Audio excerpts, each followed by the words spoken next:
चमोली के प्रखंड नारायणगढ़ में सड़कोट गांव में गांव की खुशहाली समृद्धि और गांव से बाहर रहने वाले प्रवासियों की कुशलता के लिए देवी देवताओं एवं पांडवों की पूजा अर्चना का आयोजन किया गया। देखिए, सड़कोट गांव में 5 दिवसीय पांडव और देवी देवताओं के कौथिक के आयोजन के बारे में ग्रामीणों ने बताया कि कोरोना काल में देवी देवताओं से गांव और गांव से बाहर रहने वाले प्रवासियों की सुरक्षा, समृद्धि और खुशहाली की प्रार्थना की गई। सभी के सकुशल होने पर देवी देवताओं को पूजने का कार्यक्रम का आयोजन किया गया। गांव में कौथिक के आयोजन में क्षेत्रवासियों ने बढ़ चढ़ कर हिस्सा लेकर अपनी मनोनीतियां मांगी और देवी देवता पांडव ने अपने भक्त और अपने ध्याड़ियों को आशीर्वाद दिया। सर्वप्रथम जितने भी यहाँ पर आए हुए भक्त हैं उनका मैं स्वागत करता हूँ, अभिनंदन करता हूँ। ये एक हमारी संस्कृति है पांडव नृत्य का, जहाँ तक कि उत्तराखंड में पुराने काल में आपसी रीति रिवाजों से पांडव नृत्य किया जाता था। एक मिलन का केंद्र होता था, अपनी संस्कृति को जीवित रखने के लिए लोगों के द्वारा ये किया जाता था। और सबसे बड़ी बात यह है कि हमारे जो ग्राम सड़कोट है, ये एक देवी देवताओं का ग्राम कहा जा सकता है इस गाँव को। और यहाँ सभी देवी देवताओं को बड़े आदर और श्रद्धा के साथ पूजा जाता है। माँ नागिनी का मंदिर यहाँ है, गौरजा भवानी का मंदिर यहाँ है, झाली माली देवी का मंदिर यहाँ है। तो उन्हीं सभी देवताओं को लेकर के हम लोग भैरव मनाते हैं हमारे यहाँ पर। और शिव जी का लिए हमारे जो ऊपर जोगीलिंगड़ में हम कहते हैं कि शिवालय है हमारा, उनका सबका एक समावेश है।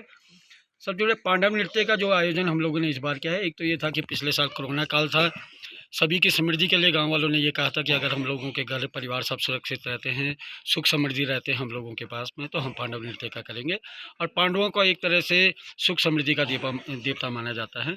फसलों के लिए हो गया, पशुओं के लिए हो गया। तो हमारे यहाँ गाँव में उस पूरे कोरोना काल में और इस पूरे साल में सारे जीव जंतु से लेकर के पशुपालकों से लेकर के और व्यक्तियों से लेकर के सब सुरक्षित थे। और आपसी मिलाप के लिए हम लोगों ने ये पांडव नृत्य का वो किया।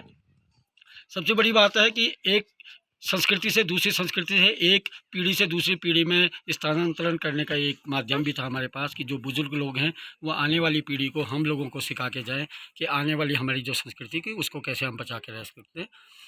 शांति सार बाहर भी जितने हमारे बाल बच्चे हैं, नाती नतनी हैं, हमने कहा कि कोरोना काल आ गए और ये कुशल मंगल अपने घर में आए और हम पांडवों की कोई भी देवी देवताओं की पूजा करेंगे अपने घर में, अपने चौक में, अपने गांव में। हमारा ग्राम सभा सभी इकट्ठे हुए और हमने बुजुर्ग या छोटे बड़े से हमने मन्नत मांगी कि बच्चा तुम ऐसा करो कि हमारा गांव में बहुत देता है, पर ये कुंवरा कार्तिक जो होता तो ये पांडवों को होते और सिर मंगसिर जो नवरात्रों के होते।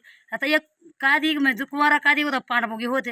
पांडव सब दुख दूर करते, इसलिए करते कि भक्तों की सेवा करते। सात सप्तमी से ये हुआ, नवमी एकादशी हो गई। कृष्ण भगवान नागलोक में जब गए थे तो 6 महीने वो नागलोक रहे, आए उस समय की एकादशी के पर्व वो ऊपर आ गए। मथलोक में गाय के पूछ पकड़ के ऊपर आए। हमने आज गाय की खोज की पांडवों ने और गाय जिवाई, उनकी पूजा की। गौ माता भी सबका दुख हरती, घर भरती दुख हरती। बस जितनी भी है हमारे बाहर अंदर कहीं भी हो तो गाय बहुत हमारा दुख हरता है और घर भरता। इसलिए हमने आज गाय की पूजा की। मैं ये कहना चाहूँगा कि हम कोरोना काल में हमने बहुत कुछ वो था, हमारे मतलब गांव में कोई घर नहीं आ पाए, कोई कुछ नहीं, इस कारण हमने मदद मांगी थी जो हम पूरी हो गई, जिसका हमारे भाई बहन सारे मतलब घर आ गए थे। आज जिसमें उस मन्नत के लिए हमने वो पांडव लीला करी थी। आज हम उस पांडव लीला करा रहे हैं, जिसमें हमारे बुजुर्ग लोग, भाई बहन, छोटे भाई सभी पांडव लीला में अच्छे से काम कर रहे हैं, जिस कारण हम पांडव लीला तक बहुत अच्छे से आनंद ले रहे हैं और हमें बहुत कुछ सीखने को मिल रहा है बुजुर्गों से।